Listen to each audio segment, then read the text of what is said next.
முதலாவது வார்த்தையை வாசிப்போம். அந்நாட்களில் எசேக்கியா வியாதிப்பட்டு மரணத்துக்கு ஏதுவாய் இருந்தார்.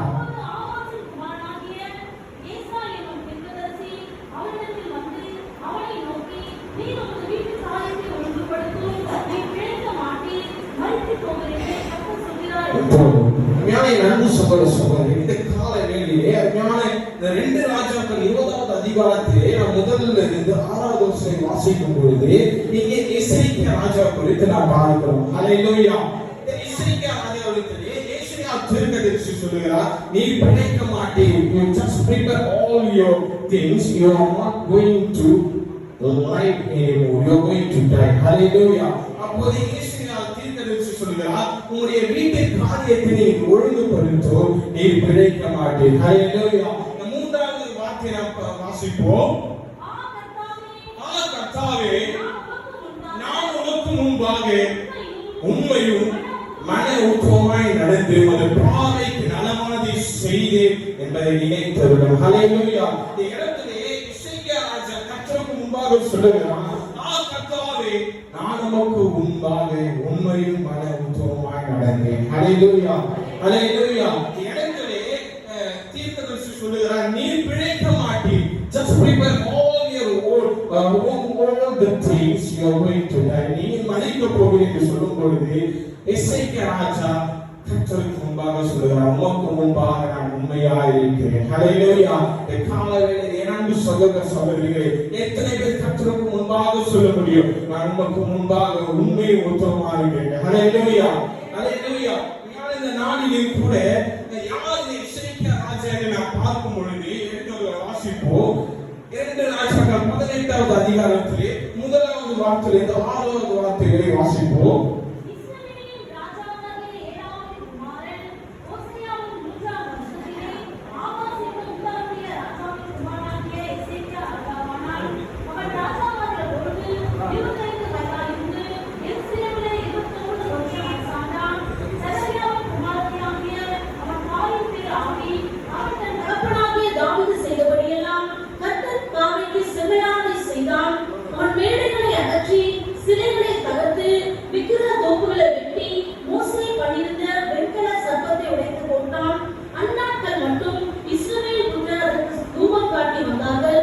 அப்படி என்றால் இந்த இடத்திலே நாம் பார்க்கிறோம், எசேக்கியா ராஜா என்பவர் he is just ruling the place of Judah. Hallelujah.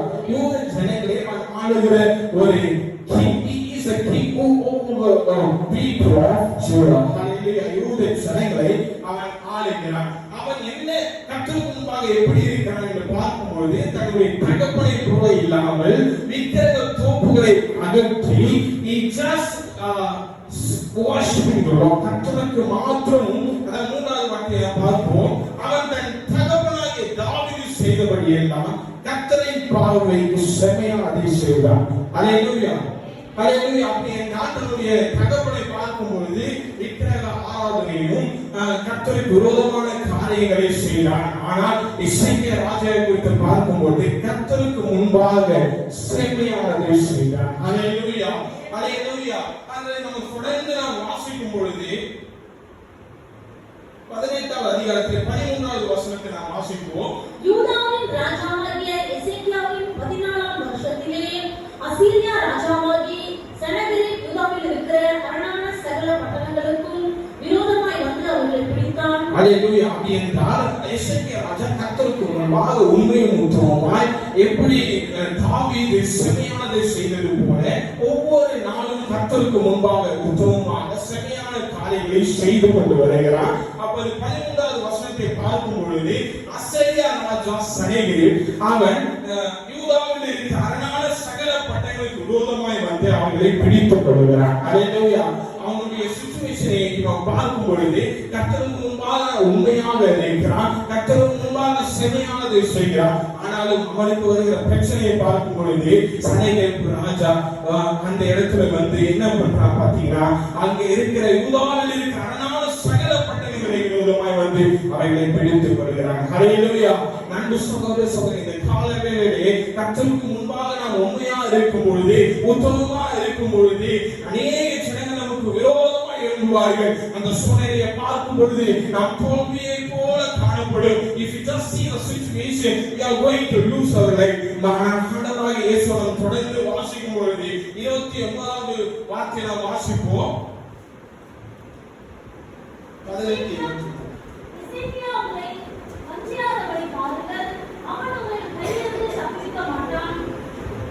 30வது கர்த்தர் நம்மை நிச்சயமாய் தப்புவிப்பார், இந்த நகரம் அசீரியா ராஜாவின் கையில் ஒப்புக் கொடுக்கப்படுவதில்லை என்று சொல்லி எசேக்கியா உங்களை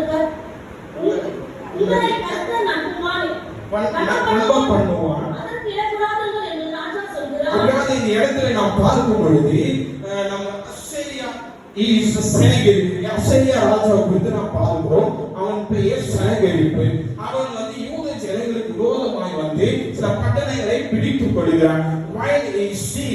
அந்த ராஜா நம்முடைய ராஜாவை பார்க்கும் பொழுது ராஜா என்ன பண்றான், அவன் கேட்கிற காரியங்களை குடித்து விடுகிறான். அவன் சமாதானத்தோடு போக வேண்டும் நினைக்கிறான். சனகரிப்பு ராஜா வந்து என்ன பண்ணுறாங்க, ஜெருசலேம் முழுவதுமாக அவன் வந்து முற்றுகை போடுகிறான். அவன் அந்த ஜெருசலேமை பிடிக்க வேண்டும் என்று அவன் வகை சொல்கிறான். ஹல்லேலூயா. எதற்காக அவன் ஜெருசலேமை அவன் முற்றுகை போடுகிறான்? நம்மளுடைய இந்திய தேசத்தோட தலைநகரம் என்ன? படிக்கிற பிள்ளைங்களா சொல்லுங்க. What is our capital?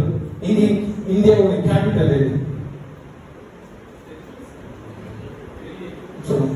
New Delhi. அது மாதிரி நம்ம அமெரிக்காவோட கேபிட்டல் என்னது? படிக்கிற பிள்ளைங்க இங்க பாருங்க. Washington DC. அது போல இஸ்ரேல் தேசத்துல தலைநகரம் என்று பார்க்கும்போது அது Jerusalem. Hallelujah. It means it is one of the costliest city. அப்படி என்றால் அதற்காக தான் அந்த ராஜா என்ன பண்ணுகிறான், நம்ம 13வது வசனத்தை பார்ப்போம். மீண்டுமாக 13வது வசனத்தை வாசிப்போம். யூதாவின் ராஜாவாகிய எசேக்கியாவின் 14ஆம் வருஷத்திலே அசீரியா ராஜாவாகிய சனகரிப் யூதாவில் இருக்கிற அரணான சகல பட்டணங்கள் விரோதமாய் வந்து அவர்களை பிடித்துக் கொள்கிறான். ஆனால் இந்த இடத்துல பார்க்கும் பொழுது he need the place of Jerusalem. அந்த ஜெருசலேமையும் அவன் கண்ட்ரோல்குள்ள வர வேண்டும் என்று சொல்லுகிறான். தன்னுடைய தளபதியை அனுப்பி 29வது வசனத்தை வாசிப்போம். யூத ஜனங்களிடத்தில் என்று சொல்லுகிறாங்க. எசேக்கியா உங்களை வஞ்சியாதபடி பாருங்கள், அவன் உங்களை கையிலிருந்து தப்புவிக்க மாட்டான், கர்த்தர் நம்மை நிச்சயமாய் தப்புவிப்பார். அப்படி என்றால் ஆண்டவராகிய இயேசுவுக்கு விரோதமாய் கர்த்தரை அவங்க சபிக்கிறாங்க. எப்படி? ஏன்னா எசேக்கியாவோட ராஜா எசேக்கியா யாரை தொழுது கொள்கிறார் என்றால் ஆண்டவராகிய இயேசுவை தொழுது கொள்கிறார். அவரை மாத்திரம் உண்மையாய் பற்றிக் கொள்கிறார். அப்போதான் அவர் சொல்கிறார் பாருங்க, எப்படி உங்க தேவன் உங்களை தப்புவிப்பார். How your God will protect you. எப்படி உங்களுடைய தேவனை பற்றிக் கொள்ளும், he will protect என்று பார்க்கிறோம். அப்பொழுது அப்ப தளபதி வந்து சொல்கிறாங்க, he is mocking the Christ. கிறிஸ்துவை அவன் என்ன பண்றான், he is just mocking, he is cursing. அவன் வந்து சபிக்கிறான். எப்படி உங்களுடைய தெய்வம் காப்பாற்றும் என்று அது சொல்லும் பொழுது 19வது அதிகாரத்தில் 1வது வசனத்தை வாசிப்போம். ராஜாவாகிய எசேக்கியா அதை கேட்ட பொழுது தன் வஸ்திரங்களை கிழித்து ரெட்டு உடுத்திக் கொண்டு கர்த்தருடைய ஆலயத்தில் பிரவேசித்து அரண்மனை விசாரிப்புக்காரனாகிய எலியாக்கீமையும் சப்ராயாகிய செப்னாவையும் அசரியா ராஜாவின் மூப்பரையும் ஆமோசின் குமாரனாகிய ஏசா என்னும் தீர்க்கதரிசிகளுக்கு 1வது வசனத்தை வாசிப்போம். ராஜாவாகிய எசேக்கியா அதை கேட்ட பொழுது தன் வஸ்திரங்களை பிடித்து ரெட்டு உடுத்திக் கொண்டு கர்த்தருடைய ஆலயத்தில் பிரவேசித்தார். எல்லா கரங்களை தட்டி கர்த்தரை மகிமைப்படுத்துவோம். இந்த வார்த்தைகளை அவன் அந்த தளபதி சொல்கிற வார்த்தைகளை கேட்டு அவன் என்ன செய்கிறான் பாருங்க, தன்னுடைய வஸ்திரங்களை பிடித்து இருட்டு ஒடுக்கிக் கொண்டு கர்த்தருடைய ஆலயத்தில் பிரவேசித்தான். If you just see the situation all over set covered in the place of Jerusalem. அந்த ஜெருசலேம் நகரம் முழுவதுமாக அசாரியர் ராஜாவுடைய ஆர்மிஸ்ல கவர் பண்ணினது. அந்த நேரத்தில் அவன் என்ன பண்ணியிருக்க வேண்டும் என்றால் தன்னுடைய ஆர்மி தளபதியை அழைத்து எப்படி நாம் ஜெயத்தை பெற வேண்டும் என்று அவன் ஆலோசனை செய்து வைக்க வேண்டும். ஆனால் முதலாவது வசனத்தை மீண்டும் வாசிப்போம். ராஜாவாகிய எசேக்கியா அதை கேட்டபோது தன்னுடைய வஸ்திரங்களை கிழித்து குடித்துக் கொண்டு அவன் எங்கே செல்கிறான் பாருங்க, கர்த்தருடைய ஆலயத்தில் பிரவேசிக்கிறான். ஹல்லேலூயா.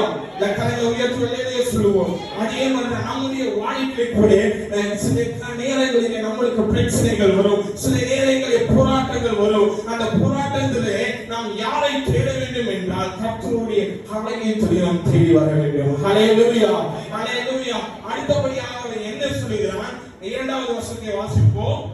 அரண்மனை விசாரிப்புக்காரனாகிய ஏலியாக்கீமையும் சம்பிரதியாகிய செப்பனாவையும் அசாரியாவின் மூப்பரையும் ஆமோசின் குமாரனாகிய ஈசாயா என்னும் தீர்க்கதரிசிக்கு இரட்டு உடுத்தி கொண்டவர்களாக அனுப்பினார். அப்படின்னா இரண்டாவதாக அவன் நம்முடைய ராஜா என்ன செய்கிறார்? இசைக்கிய ராஜா முதலாவது கர்த்தருடைய சமூகத்தை வந்து விழுந்து விடுகிறான். இரண்டாவதாக அங்க ஒரு தீர்க்கதரிசி இருக்கிறார். அவர் நேம் தான் ஈசாயா. ஹல்லேலூயா. ஈசாயாவிடத்திலே நாம் என்ன செய்ய வேண்டும்? ஏன்னா இப்படிப்பட்ட காரியம் நடந்திருக்கிறது. எங்களுடைய தேசம் அழிய போகிறது, நம்முடைய தேசம் அழிய போகிறது. ஒவ்வொரு ஜனங்கள் பயந்து கொண்டிருக்கிறார்கள். நாங்கள் என்ன செய்ய வேண்டும் என்ற குழப்பத்தோடு இருக்கும் பொழுது அவன் யாரை தேடுகிறான் என்று பார்க்கும் பொழுது கர்த்தருடைய தீர்க்கதரிசி. ஹல்லேலூயா, ஹல்லேலூயா. ஈசாயாவின் தீர்க்கதரிசியை கேட்கிறான். நாம் தொடர்ந்து இந்த அந்த அதிகாரம் முழுவதுமாக வாசிக்கும் நம்மளுக்கு தெரியும். அப்படி ஈசாயா தீர்க்கதரிசி கர்த்தர் என்ன சொல்கிறார் என்றால், இந்த யுத்தம் என்னுடையது. ஹல்லேலூயா. The God just defeated our enemies not with any sword, not with any armies. The God has been just protect the people of Judah. Hallelujah. யூத ஜனங்களை அவர்கள் யுத்தம் செய்யவில்லை. எடுத்து வாசிப்போம். 19வது அதிகாரத்திலே 32 32வது 34வது வசனத்தை வாசிப்போம். ஆகையால் கர்த்தர் அசீரியா ராஜாவை குறித்து, அவன் இந்த நகரத்திற்கு பிரவேசிப்பதில்லை, இதின்மேல் அம்பு எய்வதும் இல்லை, இதற்கு முன் கேடகத்தோடே வருவதும் இல்லை, இதற்கு எதிராக கொத்தளம் போடுவதும் இல்லை, அவன் இந்த நகரத்திற்குள் பிரவேசியாமல் தான் வந்த வழியே திரும்பி போவான். என் நிமித்தமும் என் தாசனாகிய தாவீதின் நிமித்தமும் நான் இந்த நகரத்தை ரட்சிக்கும்படிக்கு இதற்கு ஆதரவாய் இருப்பேன் என்பதை கர்த்தர் உரைக்கிறார் என்று. ஹல்லேலூயா. அப்படியென்றால் கரங்களை கர்த்தரை மகிமைப்படுத்துவோம். ஈசாயா தீர்க்கதரிசி என்ன சொல்கிறான்? கர்த்தர் இந்த நம்முடைய நகரத்துக்கு ஆதரவாய் இருப்பார். இந்த கரங்களை தட்டி கர்த்தரை மகிமைப்படுத்துவோம். இந்த இடத்திலே அவன் ஒன்றும் செய்யவில்லை. அவன் கர்த்தருடைய சமூகத்தை நாடி வருகிறான். இரண்டாவதாக தீர்க்கதரிசியை நாடுகிறான். அப்போது 34வது வசனத்தை மீண்டும் வாசிப்போம். என் நிமித்தமும் என் தாசனாகிய தாவீதின் நிமித்தமும் நான் இந்த நகரத்தை ரட்சிக்கும்படிக்கு இதற்கு ஆதரவாய் இருப்பேன். ஹல்லேலூயா, ஹல்லேலூயா, ஹல்லேலூயா. இந்த காலங்களிலே என் அன்பு சகோதர சகோதரிகளே, கர்த்தருக்கு முன்பாக நாம் உண்மையும் உத்தமமாய் நடக்கும் பொழுது நாம் ஒரே ஒரு காரியம், we need to see the kingdom of God. If you just see what the God is telling, the God will definitely going to do a greater things in our life. கர்த்தருக்கு முன்பாக நாம் உண்மையும் உத்தமமாய் இருக்கும் பொழுது கர்த்தர் நம்முடைய வாழ்க்கையில் பெரிய காரியங்களை செய்வார். எல்லா கரங்களை தட்டி கர்த்தரை மகிமைப்படுத்துவோம். 35வது வாக்கியம் வாசிப்போம். 35 அன்று ராத்திரியில் சம்பவித்தது என்னவென்றால், கர்த்தருடைய தூதன் புறப்பட்டு அசரியாவின் பாளையத்தில் 1,80,000 பேரை சங்கரித்தான். அதிகாலமே எழுந்திருக்கும் போது இதோ அவர்கள் எல்லாரும் செத்த பிரதமாய் கிடந்தார்கள். ஹல்லேலூயா. அப்படி என்றால் what God says he obeyed. கர்த்தர் என்ன சொல்றாரோ அதன்படி அவன் நடந்தான். அதுதான் உண்மை. இந்த காலங்களிலே what the God said, what the prophets நம்முடைய தீர்க்கதரிசி என்ன சொல்றார் அப்படியே நாம் கடைபிடிக்கும் பொழுது, அது உண்மையாக நடக்கும் பொழுது நீங்கள் யுத்தம் செய்ய வேண்டாம். நமக்கு விரோதமாக எழும்புகிற எதிரிகள் இந்த காலங்களிலே கர்த்தர் நமக்கு அவர் யுத்தம் செய்வார். ஹல்லேலூயா.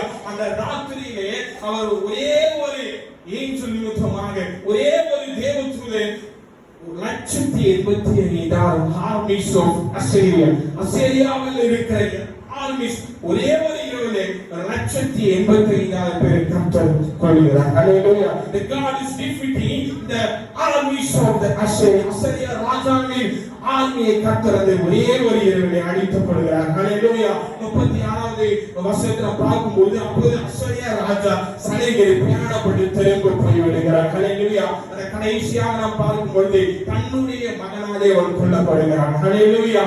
ஹalleluya. இந்த வேதம் சொல்கிறது உண்மையுள்ள மனுஷன் பரிபூர்ண ஆசீர்வாதம் பெறுவான். அதனால இந்த நாளிலே கூட என் அன்பு சகோதர சகோதரிகளே எசேக்கியா ராஜாவை குறித்து பார்க்கும்போது அதனால மூன்றாவது வார்த்தையை நாம் பார்க்கிறோம். இரண்டாவது வார்த்தையிலே மூன்றாவது வார்த்தையை பார்க்கும் பொழுது கர்த்தாவே உமக்கு முன்பாக உண்மையும் உத்தமமாக இருக்கிறேன். அவன் ஏன் இந்த காரியங்களை சொல்லுகிறான் என்றால் நம் முன்பாக நாம் பார்க்கிறோம் கர்த்தருக்கு முன்பாக ஒவ்வொரு காரியங்களையும் அவன் சத்துருக்கு விரோதமாக எழும்பும் போது அவன் சொல்லுகிற ஒரே ஒரு வார்த்தை கர்த்தரை மாத்திரம் முன்பாக வைத்திருக்கிறான். ஹalleluya. என் அன்பு சகோதர சகோதரிகளே இந்த கால வேளையிலே கணவன் மனைவிக்கு உண்மையாக இருக்க வேண்டும், மனைவி கணவனுக்கு உண்மையாக இருக்க வேண்டும், பிள்ளைகள் தாய் தகப்பனுக்கு உண்மையாக இருக்க வேண்டும். அதை பார்க்கிலும் நாம் ஒவ்வொரு கர்த்தருக்கு முன்பாக உண்மையும் உத்தமமாக இருக்கும் பொழுது கர்த்தர் இந்த காலங்களில் வாழாக்க நம்ம தலையாக்க நம்ம கீழாக்க மேலாக்குவார். சங்கீத புத்தகம் 51வது அதிகாரத்தில் 6வது வசனத்தை நாம் மீண்டும் வாசிப்போம். இதோ உள்ளத்தில் உண்மையாக இருக்க விரும்புகிறேன். அப்போது அதுதான் தாவீது சொல்கிறார். தாவீது இப்படியாக எழுதுகிறார் என் இருதயத்திலே உண்மையாக இருக்கிறது. இந்த காலங்களிலே நம்முடைய இருதயத்தை நாம் ஆராய்ந்து பார்க்கும்பொழுது கர்த்தருக்கு முன்பாக நாம் எப்படி இருக்கிறோம் என்று நீங்கள் ஒருவரை நீங்க ஆராய்ச்சி பண்ணி நீங்க பார்க்கும் பொழுது கர்த்தருக்கு முன்பாக உண்மையும் உத்தமமாக இந்த நாளிலிருந்து நடக்கும் பொழுது கர்த்தர் நம்முடைய வாழ்க்கையில் அற்புத விஷயம் பலனுள்ள தேவனாக கர்த்தர் நாமே சொல்லி